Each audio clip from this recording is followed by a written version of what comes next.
এই ছোলা রান্না ইফতারির সময় 1 চামচ মুখে দিলেই দেখবেন মোমের মতো নরম ছোলা, আর খেতে কী যে ভালো লাগে সেটা আপনারা একবার রান্না করে ট্রাই করলেই বুঝতে পারবেন।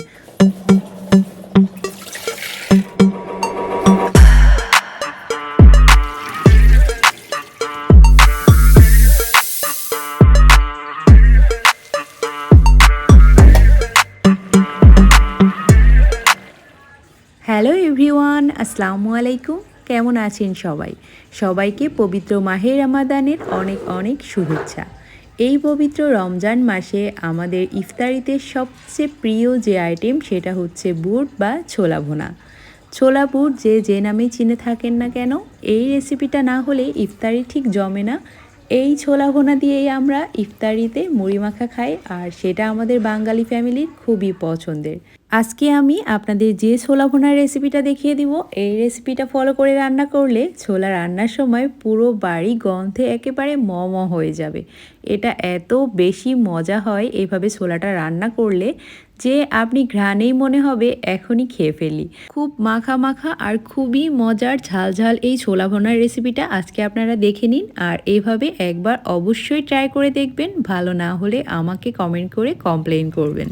তো চলুন রান্নাটা শুরু করে ফেলি। তার আগে আপনাদের কাছে আমার একটা ছোট্ট রিকোয়েস্ট, আপনারা যদি আমার চ্যানেলে নতুন হয়ে থাকেন তাহলে অবশ্যই আমার চ্যানেলটি সাবস্ক্রাইব করে দিবেন, লাইক এবং কমেন্ট করে আমার পাশে থাকবেন। 2 কাপের মতো ছোলা আমি 7-8 ঘন্টার মতো ভিজিয়ে রেখেছিলাম। যখন ছোলাটা নরম হয়ে এসেছে তখন খুব ভালোভাবে পানি বদলে ধুয়ে তারপর প্রেসার কুকারের মধ্যে দিয়ে দিলাম সিদ্ধ করার জন্য। আর সাথে দিয়ে দিয়েছি 4টা মাঝারি সাইজের আলু। আলুটা পছন্দ করলে অবশ্যই দিবেন, তাহলে ছোলা রান্নাটা এত সুন্দর মাখো মাখো হয়, খেতে কিন্তু খুবই ভালো লাগে। তো এখন আমি প্রেসার কুকারে 7-8টার মতো সিটি দিয়ে নিলাম। 7 থেকে 8টা সিটি দিলেই খুব সুন্দরভাবে ছোলাটা সিদ্ধ হয়ে যায়। ছোলাটা ভালোভাবে সিদ্ধ হয়ে গেলে, প্রেসার কুকারের ভাপটা চলে গেলে, এখানে আমি ছোলাটা ভালোভাবে পানি দিয়ে ধুয়ে নিব। একটা ঝুড়িতে নিয়ে খুব ভালোভাবে ধুয়ে নিচ্ছি, কারণ ছোলা সিদ্ধর সময় ছোলার যে একটা এক্সট্রা কষ বা কালো পানি সেটা বের হয়ে যাবে। এটা খুব ভালোভাবে ধুয়ে নিতে হবে, তাহলে ছোলা রান্নার কালারটা একেবারে চকচকে সুন্দর হবে। দেখতে যেমন সুন্দর লাগবে, খেতেও কিন্তু ততটাই ভালো হয়। তো দেখুন ছোলাটা আমি কিন্তু খুব ভালোভাবে ধুয়ে নিয়েছি। এখন আর কোনো কষ বা ময়লা এই ছোলাতে নাই। কড়াইতে আমি ছোলাগুলো ঢেলে দিলাম। এখন আমি একে একে মশলা দিয়ে দিচ্ছি। তো এখানে আমি 1 চা চামচের মতো দিয়ে দিলাম জিরা বাটা। জিরাটা একেবারে বাটা দেওয়ার চেষ্টা করবেন, তাহলে ছোলা রান্নাটা খুব ভালো হয় আর ঘ্রাণটাও খুব ভালো আসে। 1/2 চা চামচ দিয়ে দিলাম আদা বাটা। আমি 1/2 চা চামচ আদা বাটা দিয়েছি, কারণ আমি খুব বেশি পরিমাণ ছোলা আজকে নেই নাই। আর তারপর দিয়ে দিলাম এখানে আমি 1.5 চা চামচের মতো কাঁচামরিচ পেস্ট। কাঁচামরিচ পেস্টটা দিবেন অবশ্যই যদি সম্ভব হয়ে থাকে, আর না হলে কাঁচামরিচটা ফেরেও দিতে পারেন। তারপর দিয়ে দিলাম 1 চা চামচ রসুন বাটা, দিয়ে দিচ্ছি ধনিয়ার গুঁড়া 1.5 চা চামচ, আর দিয়ে দিলাম 1/2 চা চামচ হলুদ গুঁড়া। তারপর এখানে আমি পরিমাণ মতো তেল দিচ্ছি। আমি 4 টেবিল চামচের মতো তেল অ্যাড করে দিলাম। এখন দিয়ে দিব আমি গোটা মশলা। এখানে আমি 4 টুকরা নিয়েছি দারুচিনি, 2 টুকরা নিয়েছি শাহি এলাচ, 3 টুকরা নিয়েছি লং, আর কয়েক টুকরা গোলমরিচ। এই পরিমাণ গোটা মশলায় আমি দিব, আর কোনো মশলা কিন্তু আমি দিব না। এখন আমি স্বাদ মতো লবণ দিয়ে দিচ্ছি। এখানে আমি 1.5 চা চামচের মতো লবণ অ্যাড করে দিচ্ছি ছোলা এবং আলুতে। এটা কিন্তু পারফেক্ট স্বাদ আসবে ইনশাআল্লাহ। আমি যেহেতু রোজা রেখে রান্না করছি, তারপরেও আমি আইডিয়া করে দিয়েছি এবং ইফতারির সময় খেয়েছিলাম, মাশাআল্লাহ আলহামদুলিল্লাহ খুবই পারফেক্ট হয়েছিল। তো এখন আমি 2 কাপ পানি এখানে অ্যাড করে দিলাম। অনেকে ছোলা রান্না করে থাকেন তেলের উপর মশলা ভেজে, সেটার থেকে আমি যেভাবে ছোলাটা রান্না করছি, ছোলার উপর সব মশলা দিয়ে পানি দিয়ে তারপর চুলাটা অন করব, এভাবে রান্না করে দেখবেন ছোলার স্বাদটা একেবারে পারফেক্ট আসে, খুবই ভালো হয়। যে কোনো রেস্টুরেন্ট বা হোটেল থেকে খুবই বেশি সুস্বাদু হয় এভাবে ছোলা রান্না করলে। ছোলাটা রান্না পুরোপুরি দেখতে থাকুন আপনারা, কতটা মাখো মাখো আর কতটা সুস্বাদু আর ডেলিশিয়াস হয় সেটা আপনারা নিজেরাই দেখতে পারবেন।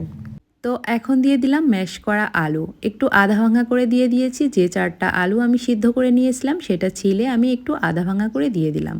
তারপর যখন পানিটা একটু কমে আসবে ছোলা রান্নার, তখন আমি এখানে 1 টেবিল চামচের মতো দিয়ে দিলাম সরিষার তেল, খুব সুন্দর একটা ঘ্রাণ আসার জন্য। এ পর্যায়ে এসে আমি ছোলাতে পেঁয়াজ অ্যাড করে দিলাম। পেঁয়াজ দিয়েছি 4টা, একটু লম্বা মোটা সাইজ করে নিয়েছি। এ পর্যায়ে পেঁয়াজটা দিলে পেঁয়াজ গলে যাবে না, তবে খুব সুন্দর সিদ্ধ হয়ে যাবে। এভাবে দিলে দেখতে যেমন সুন্দর লাগে, খেতেও খুব ভালো লাগে। আপনারা পানি দিয়ে অন্যান্য মশলা দিয়ে সাথে সাথেই পেঁয়াজ দিয়ে দিবেন না, পেঁয়াজটা দিবেন যখন দেখবেন ছোলার পানিটা অনেকটা কমে এসেছে, সেই সময় পেঁয়াজটা দিলে পেঁয়াজটা খুব ভালোভাবে সিদ্ধ হয়ে যায় আর একেবারে আস্ত থাকে, দেখতে যেমন ভালো লাগে খেতেও কিন্তু খুবই সুস্বাদু হয়।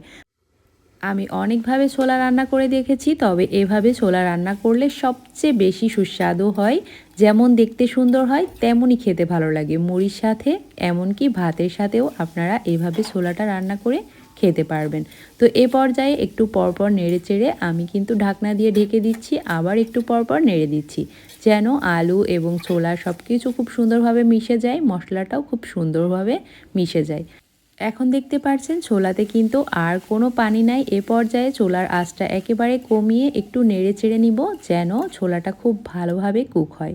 তো রান্নাটা একেবারে কমপ্লিট। যখন দেখব ছোলার চারি সাইড দিয়ে তেল তেলে একটা ভাব চলে এসেছে, তখন বুঝতে পারবো ছোলা রান্নাটা হয়ে গিয়েছে। তো দেখুন কতটা সুন্দর লুক এসেছে, এটা 1 চামচ খেলে আপনি একেবারে হারিয়ে যাবেন। এই ছোলা রান্না ইফতারির সময় 1 চামচ মুখে দিলেই দেখবেন মোমের মতো নরম ছোলা, আর খেতে কী যে ভালো লাগে সেটা আপনারা একবার রান্না করে ট্রাই করলেই বুঝতে পারবেন। ছোলার ডালের স্বাদটা এমনিতেই অনেক বেশি পরিমাণে, আর সেটা যদি একটু প্রসেস করে ভিন্ন স্বাদে রান্না করা যায় তাহলে আর কোনো কথাই থাকে না। আমার এই ছোলা রান্নাটা আপনাদের কাছে কেমন লেগেছে জানি না, তবে আপনারা যদি একবার আমাকে বিশ্বাস করে এই রেসিপিটা ফলো করেন তাহলে আমি বলবো আপনারা আমার এই রান্নাটার ফ্যান হয়ে যাবেন। আমাদের বাসায় সবাই এই ছোলা রান্নাটা খেতে খুবই পছন্দ করে। তো এখন একটু সুন্দর ঘ্রাণের জন্য কিছুটা ধনিয়ার পাতা দিয়ে দিচ্ছি। ধনিয়ার পাতা দিয়ে ছোলা খেলে কিন্তু আরও বেশি ভালো লাগে, তবে কারোর যদি অপছন্দ থাকে ধনিয়ার পাতা তাহলে স্কিপ করে যাবেন, এটা দিতে হবে এমন কোনো কথা নাই, এটা সম্পূর্ণ অপশনাল। আমার কাছে ধনিয়ার পাতার ঘ্রাণটা খুবই ভালো লাগে তাই দিয়েছি। তো রান্নাটা কেমন লাগলো অবশ্যই কমেন্ট করে জানাবেন। আজ এ পর্যন্তই, সবাই ভালো থাকবেন, সুস্থ থাকবেন। আল্লাহ হাফেজ।